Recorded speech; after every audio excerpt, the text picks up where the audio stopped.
Welcome back, everybody, to Neutrality Studies. Today, Bienvenidos de nuevo a Neutrality Studies. Hoy, otra vez, con el magnífico periodista estadounidense Danny Haiphong.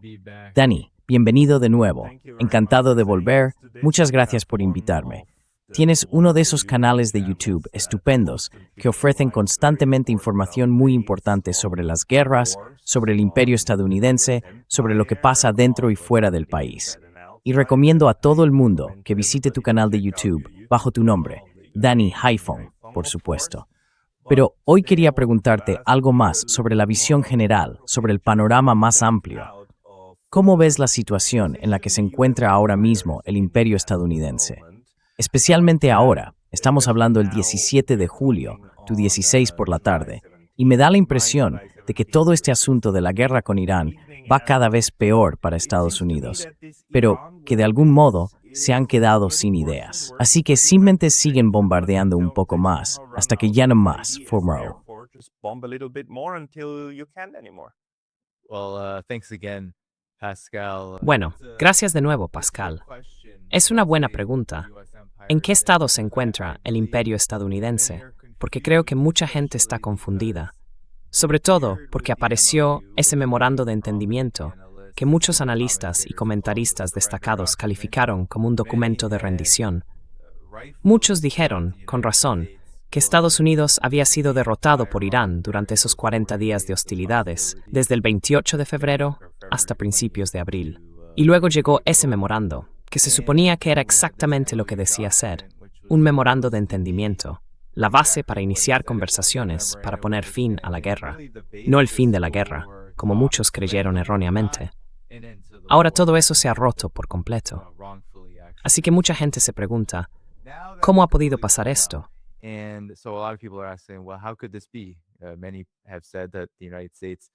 Muchos han dicho que Estados Unidos se está quedando sin munición, sin reservas clave de armamento, sin grandes sistemas de defensa. Se está quedando sin defensas aéreas. Y eso ahora se ve con claridad cuando observamos la represalia de Irán, sus ataques con drones, sus ataques con misiles, que básicamente llegan a donde quieren y golpean objetivos muy importantes en Kuwait, en Bahrein, por ejemplo.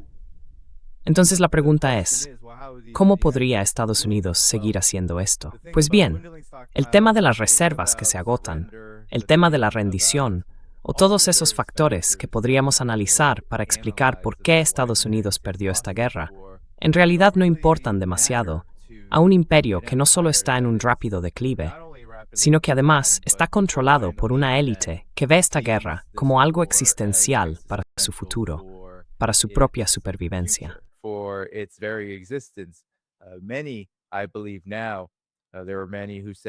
Creo que ahora hay muchos que dicen que Estados Unidos no tiene ningún interés en estar en esta guerra. Y eso se aplica a la mayoría de la población. Pero no se aplica a la clase dirigente, que realmente cree que sacrificarlo todo, la economía global, el aparato militar, la infraestructura militar de Estados Unidos, en esencia arriesgar, quizá, el futuro del propio país como potencia hegemónica, merece la pena si uno de los grandes pilares, y quizá la puerta más importante hacia un mundo multipolar, es eliminado. Y ese pilar es Irán.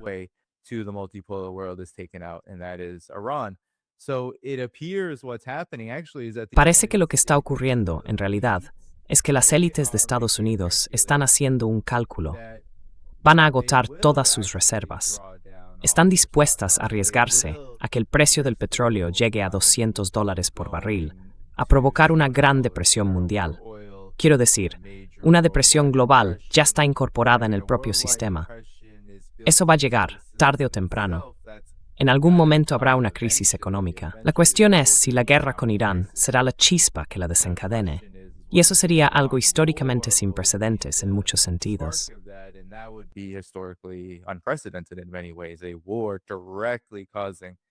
Una guerra que provoque directamente un colapso económico mundial no se ha visto realmente antes, aunque las guerras siempre han contribuido, o al menos en muchos casos han contribuido, a crisis económicas.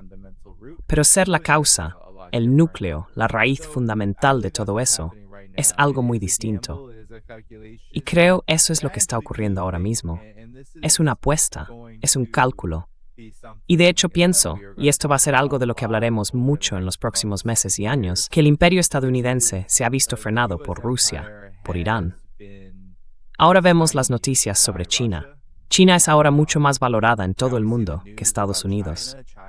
Vemos que China está reduciendo sus importaciones de petróleo, en gran parte porque ya es energéticamente independiente, en un 80% de su consumo de energía procedente del petróleo.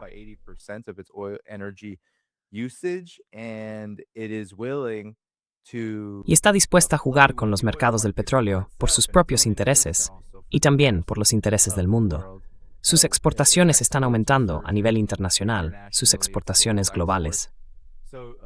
Así que todos estos países han frenado a Estados Unidos.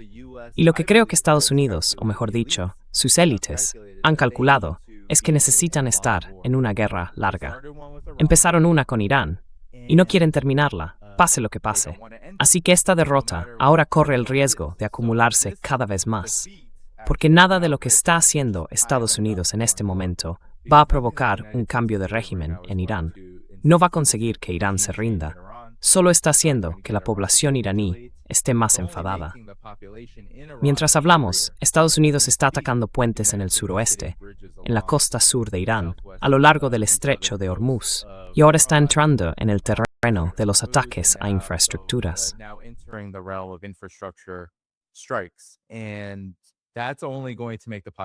Y eso solo va a hacer que la población tenga aún más hambre de lo que algunos llaman venganza, pero que en realidad es justicia, que es lo que el pueblo iraní está pidiendo. Así que, por mucho que piensen los líderes iraníes, van a tener que seguir la voluntad y los intereses de su gente.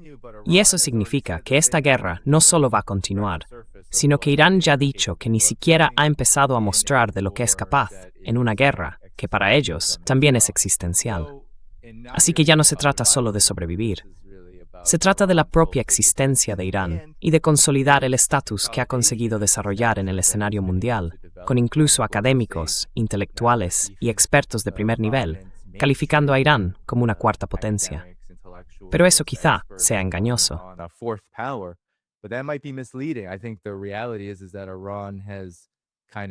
Creo que la realidad es que Irán ha demostrado, de alguna manera, lo que significa ejercer poder a través de la soberanía, y por eso se une a países como Rusia y China, que son capaces de hacer lo mismo. Quizás sirva de modelo, tal vez un modelo muy peligroso para Estados Unidos. Un país de desarrollo medio, un país que ha sido asfixiado por las sanciones, pero que aún así se niega a rendirse y tiene una población ferozmente independiente. Es un modelo para otros países que se encuentran en circunstancias parecidas, aunque no exactamente iguales. Así que esto, creo yo, es lo que está ocurriendo. No creo que vayamos a ver un cambio importante en el resultado de esta guerra.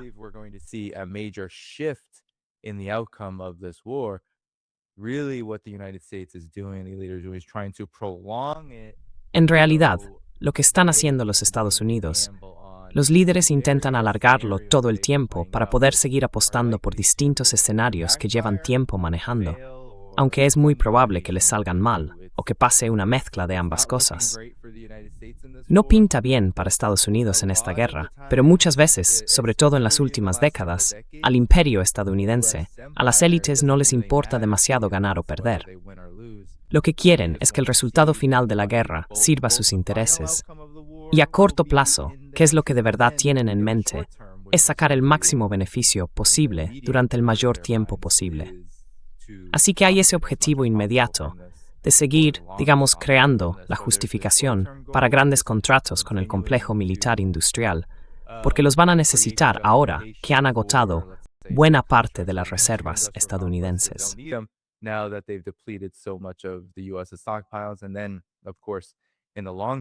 Y luego, claro, a largo plazo. Bueno, yo no lo llamaría una estrategia. En realidad, es simplemente una realidad. La realidad es que Estados Unidos necesita prolongar las guerras para tener alguna posibilidad de influir en el resultado. Es casi como entrar a ciegas. Sabes que ahora mismo China, Rusia, e incluyamos también a Irán, no son países que puedan ser destruidos, derrocados o controlados, ni mucho menos a los que se les pueda dictar lo que deben hacer. Así que la decisión es, durante el mayor tiempo posible, mantenerse en guerra con ellos y probar cualquier tipo de opción que pueda causarles daño y dejarte en una posición mejor. Esa es la lógica. No es una gran estrategia, pero es donde estamos. Hey, just a very quick note, the best way to support Oye, solo una nota rápida. La mejor forma de apoyar este canal es suscribiéndote gratis a mi Substack. También puedes ayudar con una suscripción de pago allí o conseguir algo de nuestro nuevo merchandising en neutralitystudies.com. Tienes los enlaces abajo. Nos vemos allí. Sí, estoy totalmente de acuerdo con ese tipo de análisis, y por eso me pregunto por el estado del propio imperio.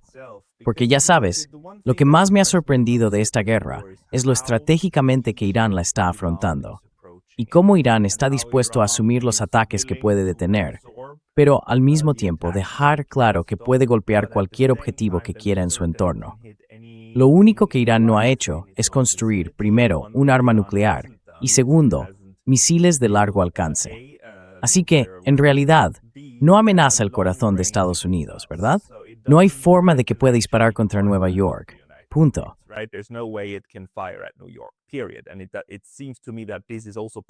Y me parece que eso también forma parte del asunto. No se trata de intentar hacer eso, sino de amenazar las bases estadounidenses en el entorno inmediato.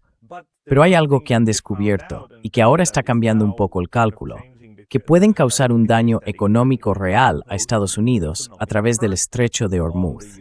Y eso, por cierto, es algo que los rusos nunca han conseguido. En 4 años y medio de guerra contra la alianza de la OTAN, nunca lograron afectar de verdad los intereses económicos de las élites estadounidenses. Así que las élites de Estados Unidos, incluso cuando están metidas en una guerra interminable, se benefician de ello, ¿verdad? Ganan más dinero, se hacen más ricas. Enhorabuena, por cierto, a Estados Unidos por tener al primer billonario en dólares del mundo. En fin, todo un logro.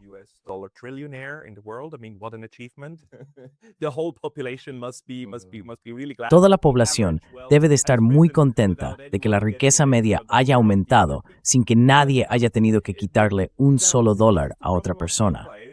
Pero ese es el problema del imperio, ¿no? El imperio protege a las élites, que luego, incluso cuando están metidas en una guerra que perjudica a todos los demás, siguen ganando más dinero con ello. Y vemos cómo esto es fantástico para Palantir. Vemos cómo esto es fantástico para Donald Trump. Otro millardo más solo por estar ahí, ¿verdad? Manipulando los mercados. Pero creo que este juego se está volviendo más transparente, sobre todo para China, Irán, Rusia y otros. ¿Ves algún tipo de cambio en la forma en que la gente común en Estados Unidos empieza a mirar a sus propios líderes y a este tipo de personas que realmente están contribuyendo al empeoramiento de las condiciones de vida, del nivel de vida dentro del país?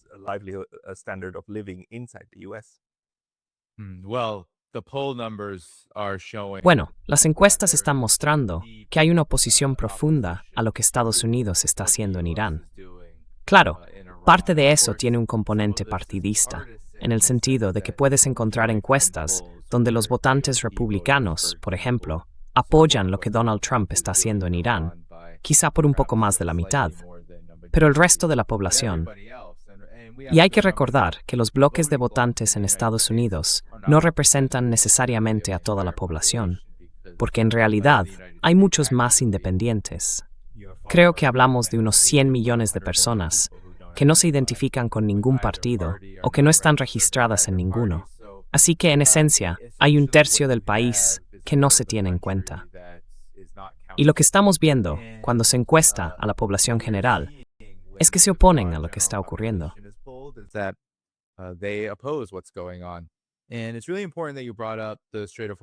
Y es muy importante que hayas mencionado el estrecho de Hormuz y el control económico y la influencia que Irán ha conseguido ejercer. Porque creo que ahora, con la guerra reanudada, hay mucha confusión sobre este tema, tanto en Estados Unidos como en el resto del mundo, incluso entre personas que se oponen a lo que hace Estados Unidos. Creo que mucha gente vio el memorando de entendimiento como una concesión por parte de Irán. Yo creo que, en realidad, existía un documento con una lista de exigencias que Irán intentó arrancar a Estados Unidos durante el mayor tiempo posible y con la mayor cantidad de puntos que pudiera conseguir. Y al final, ese documento se rompió. Pero no comparto lo que algunos dicen. Eso de que el estrecho de Hormuz no tiene importancia para Estados Unidos. The Strait of Hormuz is just not important to the United States. They're willing to blockade it as well. También están dispuestos a bloquearlo. Creo, una vez más, que todo esto tiene que ver con un cálculo de la élite gobernante de Estados Unidos. Algunos podrían llamarlo una apuesta peligrosa. Intentar ir y venir con Irán todo el tiempo que puedan, esperando que Irán sea el primero en ceder. Pero en realidad, lo que ya hemos visto es que Estados Unidos tuvo que detenerse. Tuvo que suspender el bloqueo durante un tiempo y solo lo reanudó cuando, de nuevo, se decidió que el control de Irán era inaceptable. No había ninguna posibilidad de que Estados Unidos aceptara que Irán controlara el estrecho de Hormuz, sobre todo cuando Irán demostró que iba a actuar, justo cuando Estados Unidos intentó, digamos, hacer algún truco y enviar petroleros por un corredor alternativo.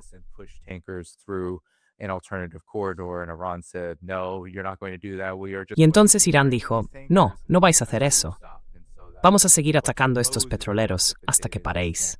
Y eso supuestamente fue lo que provocó esta nueva fase de la guerra en la que estamos ahora. Pero al final, la mayoría de la gente en Estados Unidos ya está descontenta con esta guerra. Es muy probable que tenga consecuencias políticas. Ya estamos viendo algunas consecuencias políticas del statu quo de los últimos años, sobre todo en algunas elecciones locales en Estados Unidos. Pero, sinceramente, creo que en Estados Unidos es casi seguro que va a haber un cambio político en Washington, por lo mal que ha actuado la administración Trump, ya sea por una derrota en la guerra con Irán, por los riesgos de una catástrofe económica global, o simplemente porque la situación económica de la gente en general es muy mala.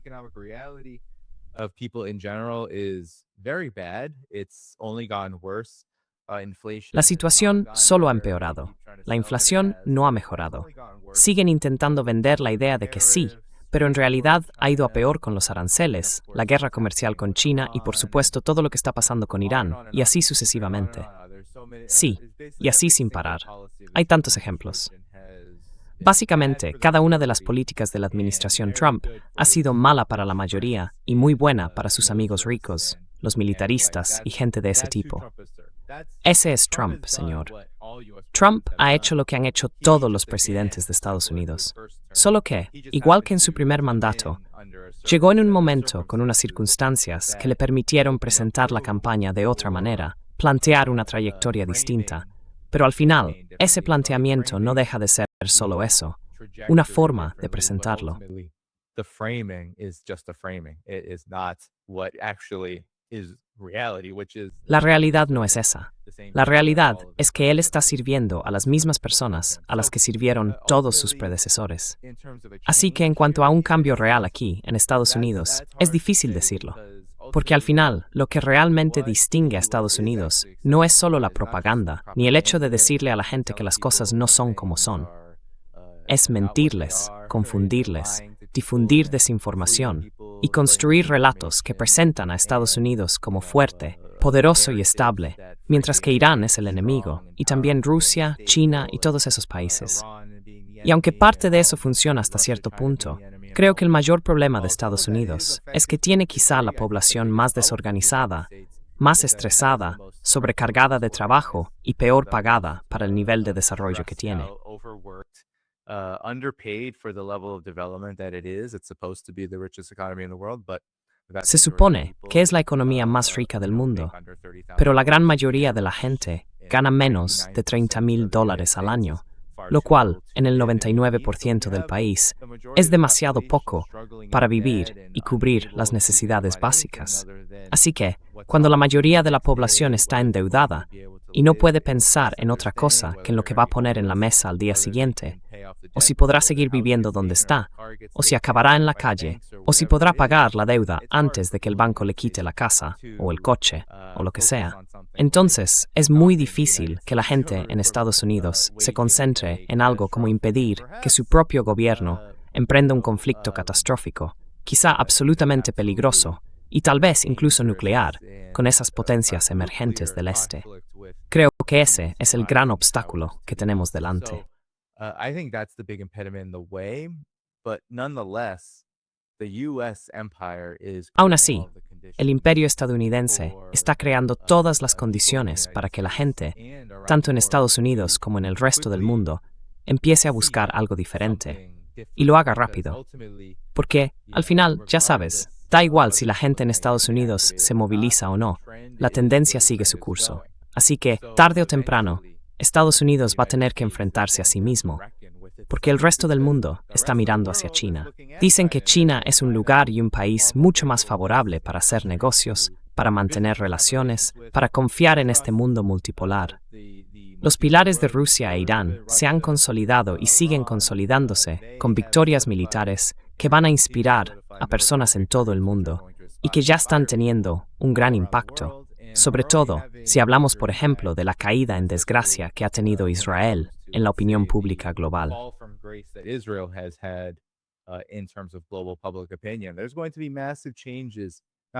Va a haber cambios enormes, no solo en la forma en que la gente piensa, sino también en cómo los países se relacionan entre sí. Y creo que ese es en realidad el gran terremoto que se avecina para el imperio estadounidense. Puede parecer que va despacio, pero en realidad está ocurriendo bastante rápido. Y al final, la gente en Estados Unidos va a tener que enfrentarse a eso y exigir algo mejor para sí misma, cuando se dé cuenta de que sí, la misma élite que está destruyendo o intentando destruir el planeta y que intenta acabar con cualquiera que trate de hacer algo mejor o de crear un sistema diferente que realmente responda a las necesidades de las personas y del planeta. Cuando la gente empiece a darse cuenta de que, oye, en realidad es esa misma élite la que está destruyendo sus vidas, entonces tendremos, creo, una situación muy distinta a la que tenemos ahora.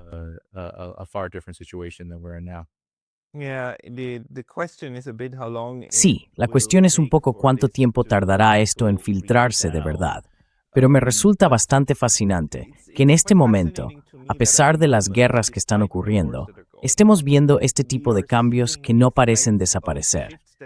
Por un lado, está ese muro de los BRIC con el que se encuentra Estados Unidos en la guerra con Rusia. Rusia se negó a desmoronarse, se negó a rendirse incluso después de 4 años y medio, porque tiene su propia estrategia militar. Por otro lado, Rusia ha sido muy mala vendiendo su relato, algo que curiosamente los iraníes sí consiguieron hacer mucho mejor, al menos en Occidente. Es decir, los iraníes no abandonaron su narrativa en Occidente, ¿verdad? Los rusos nunca intentaron competir en ese terreno.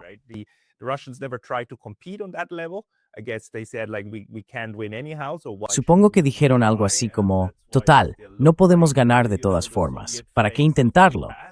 Y por eso siguen teniendo, ya sabes, esa cara soviética del pasado. Pero los iraníes le dieron la vuelta. Usaron películas de Lego, usaron Twitter como si no hubiera un mañana. Están troleando a Estados Unidos, y al menos yo lo veo constantemente. Y creo que también en Estados Unidos se percibe que los iraníes están intentando cambiar su imagen. Y ahora China tiene un atractivo muy natural, los dramas chinos, el C-pop, la forma en que se están desarrollando las ciudades.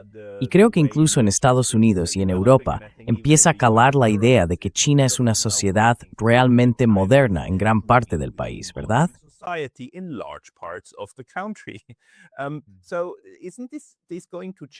Entonces, ¿no va a cambiar esto por completo el planteamiento? De repente, incluso dentro de Occidente, tenemos esta sensación de que existe, otro mundo muy moderno. Antes, el único país que tenía ese tipo de papel cultural, de moderno pero extranjero, era Japón. Ellos fueron los primeros, pero lo hicieron bajo el paraguas, claro, del llamado Occidente colectivo. Y ahora tenemos uno fuera de ese Occidente colectivo, y de hecho, varios. Creo que a estas alturas, nadie en Occidente querría realmente irse a vivir a Irán ni a sitios así. No tiene tanta popularidad, pero está empezando a calar la idea de que hay una alternativa. ¿Qué opinas de este aspecto de poder blando de los nuevos rivales?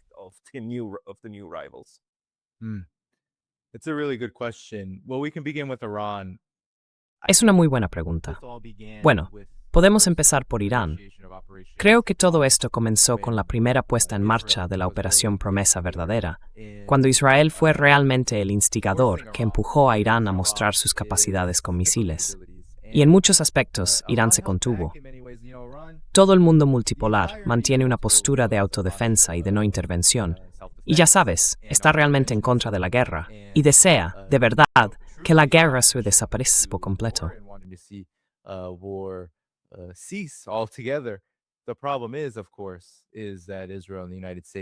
El problema, claro, es que Israel y Estados Unidos han ido siempre, sobre todo en lo que respecta a Irán, más allá de los límites, ya sea intentando enterrar y destruir por completo toda la resistencia que Irán apoya, o incluyendo, por supuesto, a personas que no tienen nada que ver con ninguna resistencia, simplemente poblaciones civiles, y causando una devastación absolutamente terrible entre gente corriente y entre quienes ya han sido víctimas de genocidio, como en Palestina. Pero al final, desde la Operación Promesa Verdadera 1 hasta esto que creo están llamando Operación Nasser o algo así, lo que están haciendo ahora en respuesta a este último régimen de ataques de Estados Unidos demuestra que Irán, y creo que el poder blando siempre llega después, o va de la mano del poder duro.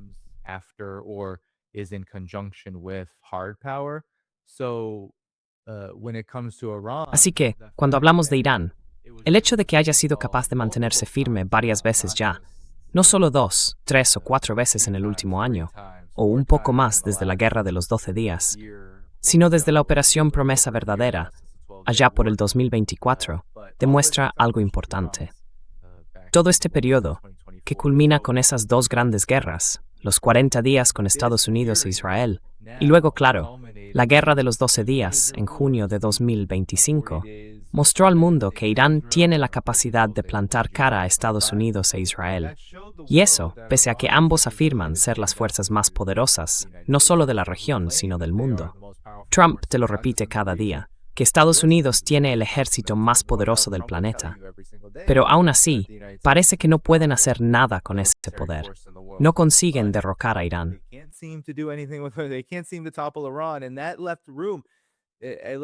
Y eso dejó espacio, dejó muchísimo espacio para Irán, que ahora tiene una población enormemente motivada. Siempre ha sido una población increíblemente educada, desde la revolución en adelante. De hecho, una de las cosas en las que la revolución, después de 1979, se centró de forma tan intensa fue precisamente en eso. Así que el nivel de capacidad intelectual en Irán, en tantos iraníes, es enorme. Y el hecho de que se considere la puerta de entrada entre Occidente y Oriente no es casualidad. Esa es una de las grandes razones por las que Estados Unidos quiere destruir a Irán, cortar la iniciativa de la franja y la ruta, porque literalmente está justo en medio de ella. Irán siempre ha tenido esa historia de mantener relaciones con Occidente y con Oriente, y por eso ha absorbido mucho de ambas culturas. Eso significa que hay muchos iraníes que realmente conocen o han sed con los occidentales exist.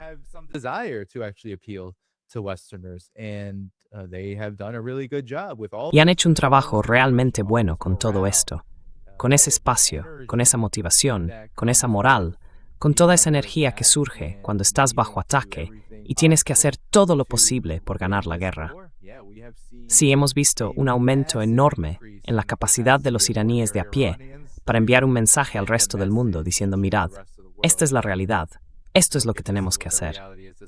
Y también, esto es lo que somos capaces de hacerle a Estados Unidos y a Israel cuando intentan destruirnos. Y eso ha tenido un efecto enorme en la percepción que la gente tiene de Irán. Y ahora Irán, porque hay muchísima gente que odia a Israel, quiero decir. Israel es la entidad más impopular del mundo en este momento. Y el hecho de que Estados Unidos esté tan vinculado a Israel ha hecho que se vea aún más como un actor poco fiable en el escenario internacional.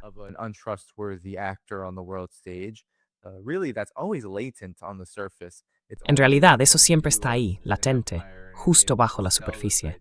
Solo ocurre porque Estados Unidos es un imperio y ha sabido vender esa idea de que ofrece oportunidades al mundo, bla, bla, bla, ¿no? Propaganda, como decías. Poder blando cultural imperial, todo eso.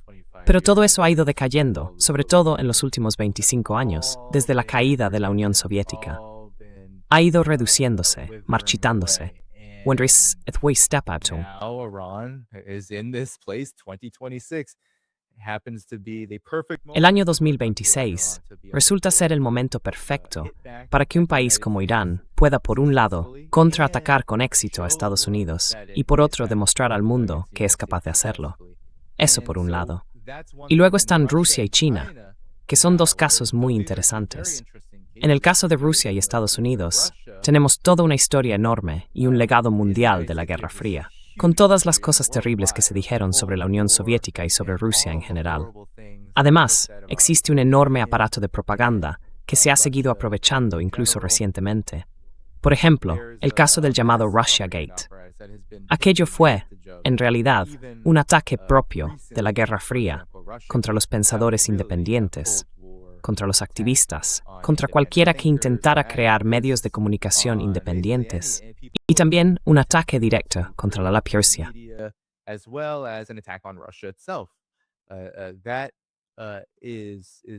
Exactamente, así es.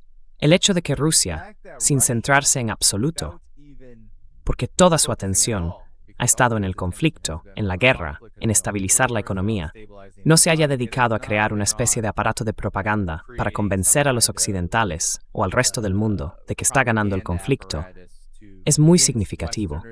La mayoría de la gente en Oriente, la mayoría de la gente en lo que algunos llaman el sur global, la mayoría de las personas fuera de Occidente, saben que Rusia está ganando el conflicto. Quiero decir, muchos países tienen experiencia con sanciones. Muchos países saben lo que es sufrir injerencias y desestabilización por la intervención y el intervencionismo de Estados Unidos.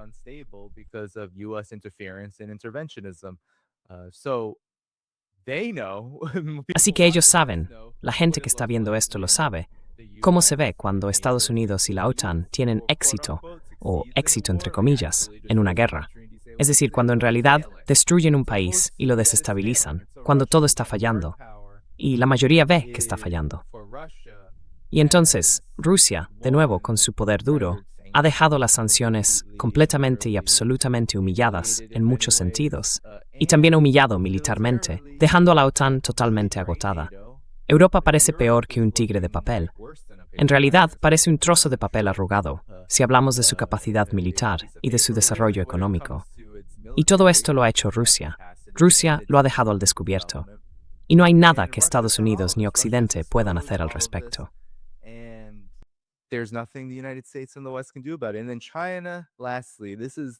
Y luego está China, por último. Me parece el caso más fascinante, porque de estos tres países, China es el único que no está activamente en guerra. Estados Unidos ha estado intentando prepararse para una guerra con China, pero eso ahora se ha frenado bastante. Salvo una confrontación nuclear, no hay ninguna posibilidad de que Estados Unidos pueda librar algo que se parezca a una guerra en los próximos 10 o 20 años. Y para entonces, China tendrá la economía más grande del mundo en términos de PIB, y eso será inaceptable para Estados Unidos. Así que es un muro enorme con el que se está topando frente a China. Pero China ha estado en paz. China no ha estado combatiendo activamente en una guerra.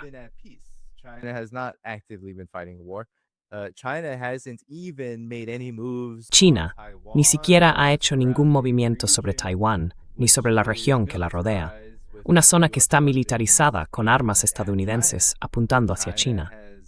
China ha logrado, sobre todo en los últimos 50 años, un auténtico milagro económico. Su desarrollo ya ha superado al de Estados Unidos en la mayoría de los sectores clave, aunque no en todos, dentro de la alta tecnología. Y esto lo reconocen incluso instituciones contrarias a China, como el Instituto Australiano de Política Estratégica, que promueve un cambio de régimen en China y recibe financiación del Departamento de Defensa de Estados Unidos, de contratistas militares estadounidenses y del propio Departamento de Defensa australiano.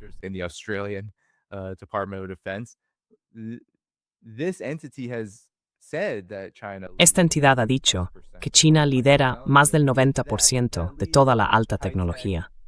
Y con esa ventaja en tecnología punta, con la capacidad de desarrollar infraestructuras a un nivel que el occidente colectivo, y en particular Estados Unidos, no ha alcanzado, puede aliviar la pobreza. Y a partir de ahí llega el poder blando de China.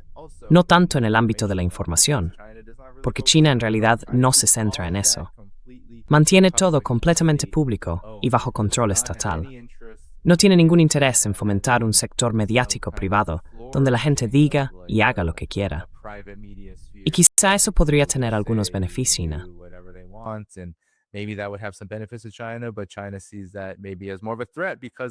Pero China ve eso quizá como una amenaza mayor, por los ataques propagandísticos que ha recibido de Estados Unidos y de Occidente. No quiere que surja nada parecido dentro de su propio país. Así que el poder blando de China ha sido. Y ahora, la gente en Estados Unidos y en Occidente, que como decía antes, carece de un nivel de vida digno del supuesto modelo de desarrollo que se les presenta y se les vende como algo excepcional. Ahora que el nivel de vida en Europa Occidental y en Estados Unidos, ha caído de forma más pronunciada, estamos viendo que la gente empieza a mirar hacia China.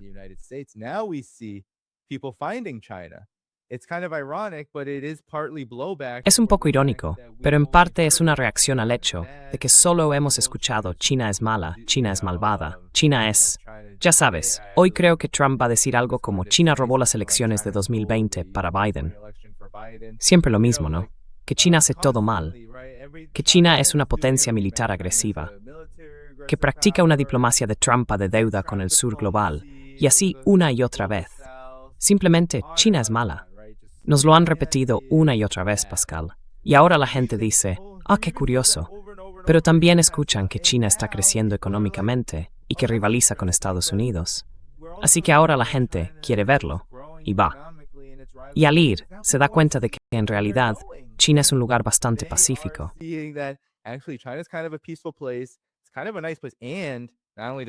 Es un sitio bastante agradable. Y no solo tiene todos esos avances, sino que además es mucho más asequible para vivir. Así que la gente realmente está yendo allí. Se están quedando a vivir a largo plazo. Conozco a varias personas ahora. Algunas son chino-estadounidenses, otras son bilingües, que han dicho, ya no quiero estar aquí, y se han ido a vivir a China. Así que esta es una nueva realidad que creo forma parte del poder blando de China. Su éxito, al demostrar que sí puedes tener una sociedad rica, pero una sociedad que realmente cuide de su gente y logre avances que el mundo no había visto. En resumen, ese es el poder blando de China, y está funcionando bastante bien.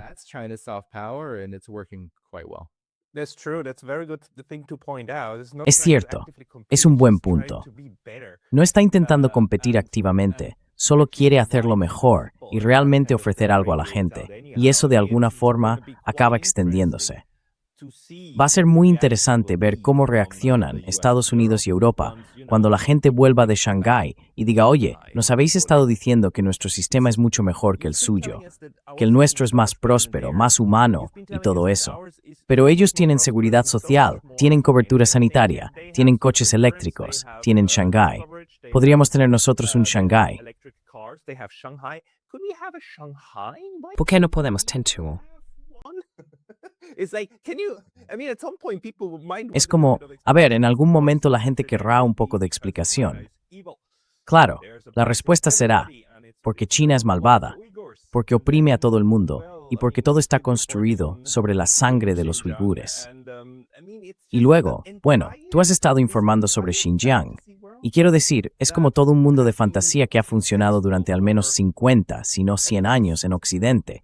Ese modelo occidental de éxito y prosperidad, la carga del hombre blanco, todos esos estereotipos racistas contra los demás.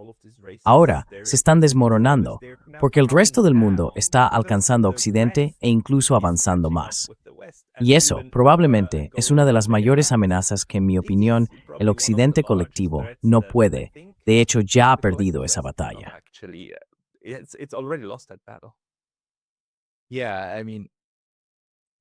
Sí, bueno, una de las cosas interesantes de lo que hemos visto con la trayectoria de la hegemonía estadounidense, en particular, es que mucha gente sitúa su origen al final de la Segunda Guerra Mundial.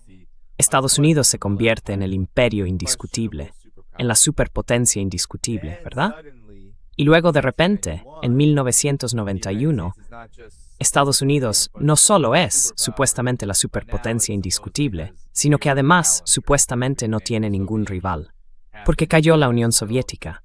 China seguía considerándose un país relativamente pobre, De hecho, su industria era... Bueno, esto muestra lo increíble de su desarrollo. En 1991, la industria china se consideraba tremendamente atrasada. Prácticamente acababa de empezar. La gente estaba empezando a tener teléfono en casa en aquel momento. Así que fíjate, en qué poco tiempo ha avanzado China, de tener casi cero industria cuando cayó la Unión Soviética, a ser hoy, con diferencia, la gran potencia industrial del mundo. The industrial superpower by far in the world. But anyway, the Pero bueno, en realidad, creo que el punto más importante que hay que destacar en esta situación es que el imperio estadounidense ya no tiene cartas que jugar con estos países. Quiero decir, estamos viendo que China, en particular, pero también Rusia, incluso Irán, están haciendo lo que en el fondo la globalización hizo inevitable. Cuando Estados Unidos y Occidente vieron que para que sus élites, para que el capital pudiera cosechar los enormes beneficios de la caída de la Unión Soviética y de la destrucción del llamado bloque socialista, tenían que exportar la industria a todo el mundo y crear una cadena de suministro global mucho más barata y eficiente para que esas corporaciones, y por supuesto, los bancos, pudieran llevarse a casa la mayor cantidad de dinero posible. Ese es básicamente el mundo que construyeron. run home with as much money as possible. That's essentially the world that they built.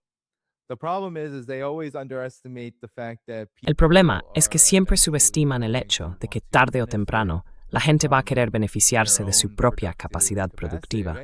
Al final, la gente va a decir, bueno, un momento, deberíamos ser nosotros quienes no solo controlemos este proceso, sino que también nos beneficiemos de él.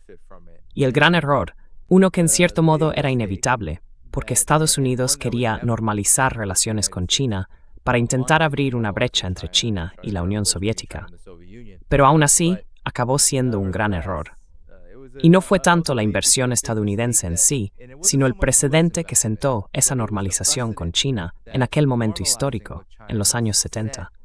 Eso permitió que el resto del mundo invirtiera en China sin consecuencias ni miedo al, digamos, matonismo de Estados Unidos. US bullyism, and that led to Europe and Japan. Y eso llevó a Europa, a Japón y a muchos otros países a invertir en China.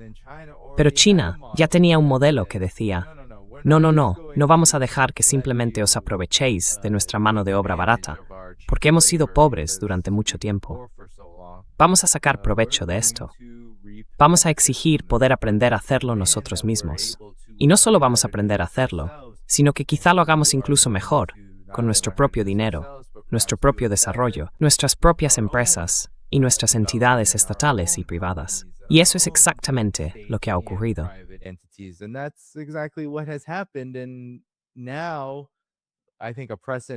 Y ahora creo que se ha creado un precedente, y el mundo quiere más de esto. El mundo quiere tener más control sobre sus propios recursos y sobre su propio desarrollo. Y ahora tienen a China como modelo, no solo de que se puede tener éxito, sino de que incluso se puede llegar a ser un actor importante en el escenario mundial, afirmando esa soberanía económica tan crucial. Ahí es donde muchos análisis sobre la soberanía se quedan cortos. Se centran en la política, se centran en lo militar. Pero en realidad es la economía la que está en la base de todo esto. Si un país no es soberano desde el punto de vista económico, tarde o temprano acabará siendo dependiente de la fuerza dominante que imponga las reglas en la economía global.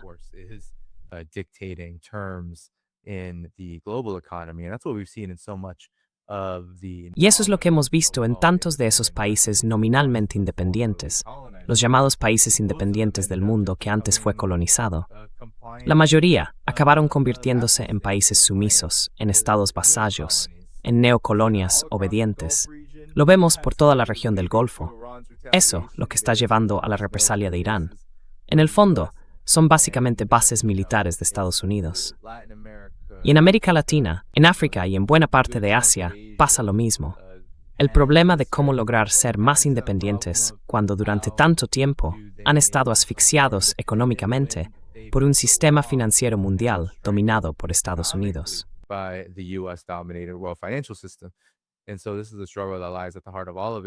Así que esta es una lucha que está en el centro de todo. Pero el mundo multipolar, con China al frente en lo económico y Rusia-Irán en el terreno del poder duro, ha dado bastantes ejemplos de lo que significa alejarse de ese modelo. Y creo que eso cambia por completo las reglas del juego a nivel mundial. Por eso Estados Unidos no puede. Por eso no vamos a ver el final de la guerra con Irán en un futuro cercano. Porque vamos a ver qué pasa cuando termine la guerra con Irán. Ya hemos visto que Irán ni siquiera sabía que tuviera esa capacidad. Ha conseguido reparar infraestructuras bombardeadas, como los ferrocarriles, por ejemplo, que fueron atacados hace poco.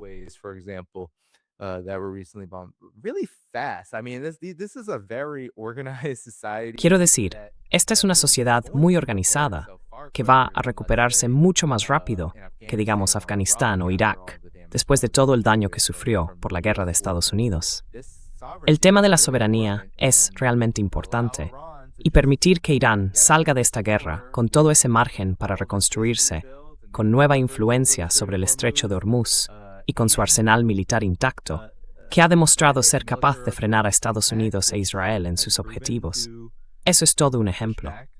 Siempre decimos la amenaza de un buen ejemplo. Pues bien, este es un muy buen ejemplo de algo que mucha gente en el mundo va a observar y pensar. Quizá deberíamos hacer algo parecido. ¿Qué hicieron ellos? Y creo que eso va a enseñar a los movimientos de resistencia en todo el mundo que si podemos oler el poder y aprender de esto, tal vez también podamos defendernos. Y creo que esa es una lección muy difícil de aceptar para Estados Unidos.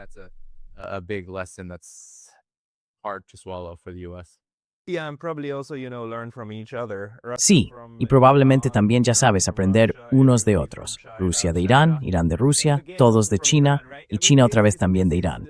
¿No? Quiero decir, este es el mundo multipolar, intentando averiguar cómo lidiar con un imperio en decadencia.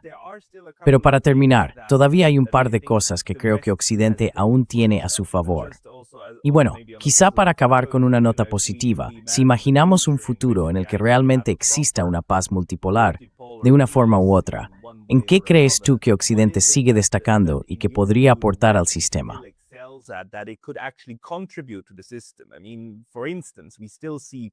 Quiero decir, por ejemplo, seguimos viendo a muchísimos chinos, también iraníes y rusos, que van a Estados Unidos a estudiar y en general a Occidente para formarse. Seamos sinceros, esas instituciones de educación superior siguen siendo excelentes, aunque tengan sus problemas. Además, el nivel de libertad de expresión del que tú y yo disfrutamos para criticar los sistemas en los que vivimos sigue siendo, en mi opinión, algo valioso. También hay voces chinas y rusas que intentan debatir y participar, porque eso nos enriquece. ¿Qué crees tú que le queda todavía a Occidente en este último minuto o dos que pueda aportar al mundo?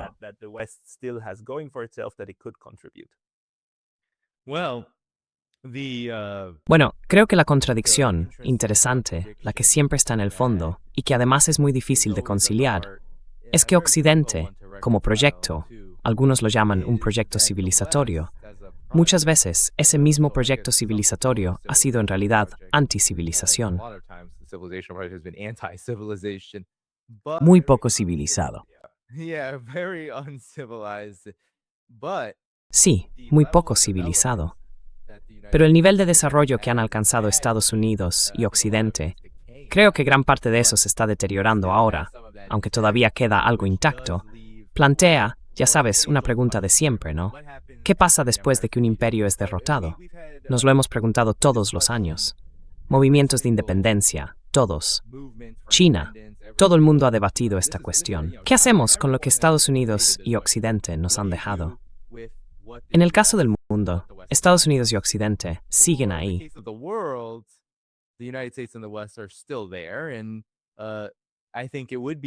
Y creo que sería un error rechazarlo todo sin entender que si existiera un sistema, de hecho, hablé de esto en un artículo reciente que escribí, si existiera un sistema capaz de hacer justicia en torno a muchas de las cuestiones de las que hablamos aquí, en Estados Unidos, por ejemplo, entonces Estados Unidos tendría una deuda enorme con el mundo. No solo con las personas a las que se les robó la tierra en este país, o con el trabajo que fue explotado, o con todas esas cuestiones de reparación. No serían solo esas preguntas urgentes, sino que el mundo entero ha sufrido un daño enorme por lo que Estados Unidos ha hecho y por lo que ha hecho el imperio estadounidense. From what the US has wrought on it and what the US empire has wrought. But the US, its development has the capability. Pero Estados Unidos, con su nivel de desarrollo, tiene la capacidad de pagar esa deuda, en realidad si la gente se movilizara y se organizara para hacerlo. Y eso podría beneficiar, de hecho, al bien común de Estados Unidos y también de Occidente. Así que en el fondo, existe una infraestructura aquí, en gran parte porque los imperios tienden a apropiarse de lo que encuentran y luego a construir sobre ello. La industria, por supuesto, ha desaparecido y la decadencia del imperio y de Occidente en general es ya algo prácticamente inevitable. Esa decadencia incluso alcanza cuestiones como la libertad de expresión o la censura. Todo esto va a peor, cada vez más. Siempre ha existido en cierta medida.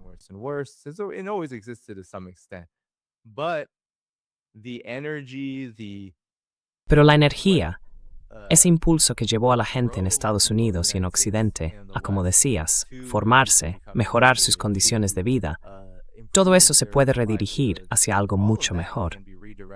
Y creo que ahí es donde realmente está la esperanza.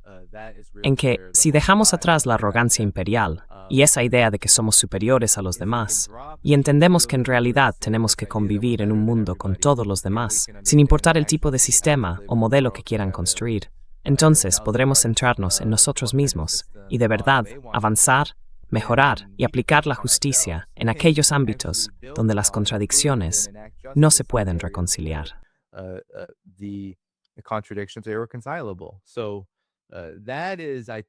Creo que ahí es donde está la esperanza. Sí, Estados Unidos tiene una infraestructura vieja, en decadencia, pero también tiene la riqueza que se ha extraído de todo el mundo, y con otro modelo podría usarla para mejorar la situación.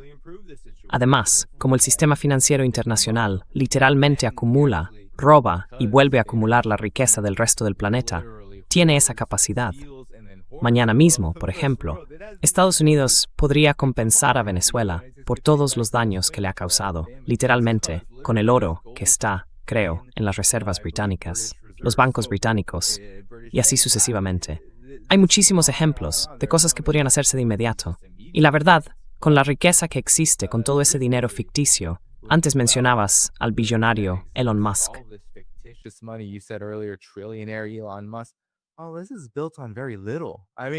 Bueno, todo esto se sostiene sobre muy poco.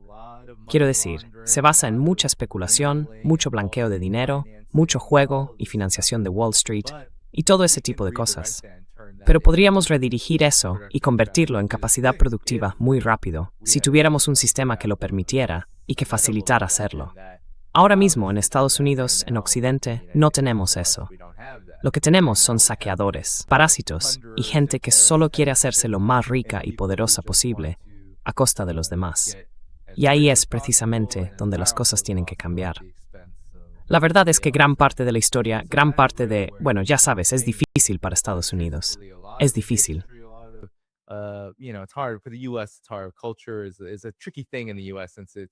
La cultura es algo complicado en Estados Unidos, porque ha tomado mucho de otras culturas. Pero, precisamente por eso, en realidad, hay una gran diversidad cultural en el país. Son muchas culturas conviviendo, y eso ofrece muchas posibilidades interesantes.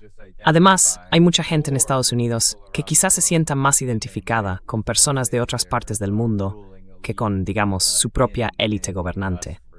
En Estados Unidos, por ejemplo. Así que, una vez más, creo que hay muchos motivos para tener esperanza. Y también pienso que Estados Unidos y Occidente tienen mucho que aportar. Solo que eso no ocurrirá, o probablemente solo podrá ocurrir, si Estados Unidos y Occidente se replantean por completo como sistema en sí mismos.